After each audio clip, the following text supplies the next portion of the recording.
राशीज किचनमध्ये तुम्हा सर्वांचं खूप खूप स्वागत। आजची रेसिपी अत्यंत सोपी आहे। ही जेवढी करायला सोपी तेवढीच ती चविष्ट सुद्धा आहे।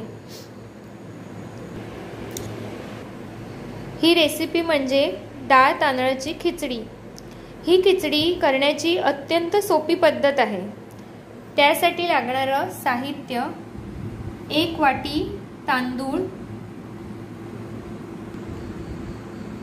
1 छोटी वाटी मूग डाळ। इथे तांदूळ मी मूग डाळीपेक्षा थोडे जास्त प्रमाणात घेतलेले आहेत। तुम्ही एकाच एक प्रमाणात सुद्धा करू शकता। त्यानंतर 2 मध्यम आकाराचे कांदे बारीक चिरून, 1 मोठा बटाटा छोट्या फोडी करून पाण्यात भिजवत ठेवलेला आहे।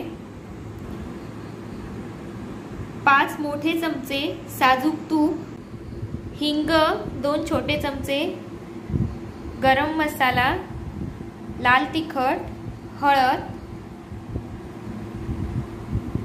चवीपुरतं गूळ, 2 ओली मिरची, चवीपुरतं मीठ आणि पाणी।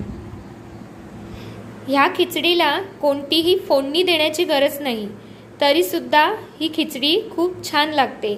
आता या खिचडीची कृती बघूया। सर्वप्रथम तांदूळ व डाळ स्वच्छ धुवून घ्यायची आहे। डाळ व तांदूळ स्वच्छ धुवून घेतलेले आहेत। आता पुढे काय करायचं असं तुम्ही म्हणाल तर एकच गोष्ट करायची आहे, ती म्हणजे कुकर लावणं। त्यासाठी कुकरच्या भांड्यात डाळ, तांदूळ, बारीक चिरलेला कांदा, ओली मिरची, चवीपुरतं गूळ, बटाटे, पाव चमचा हळद, अर्धा चमचा लाल तिखट, 1 मोठा चमचा गरम मसाला पावडर, 2 छोटे चमचे हिंग, साजूक तूप,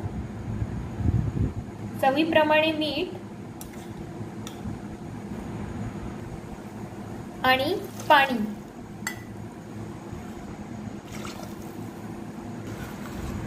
सर्व पदार्थ एकदा व्यवस्थित ढवळून कुकरचं झाकण बंद करून हाय फ्लेमवर 3 शिट्ट्या काढायच्या आहेत।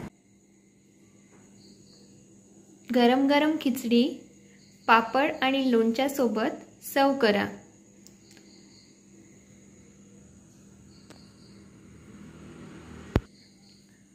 हॉस्टेल किंवा रूम मध्ये घरापासून लांब राहणाऱ्यांसाठी ही इझी टू कुक अशी रेसिपी नक्की करून पहा आणि राशीज किचनला सबस्क्राइब करा।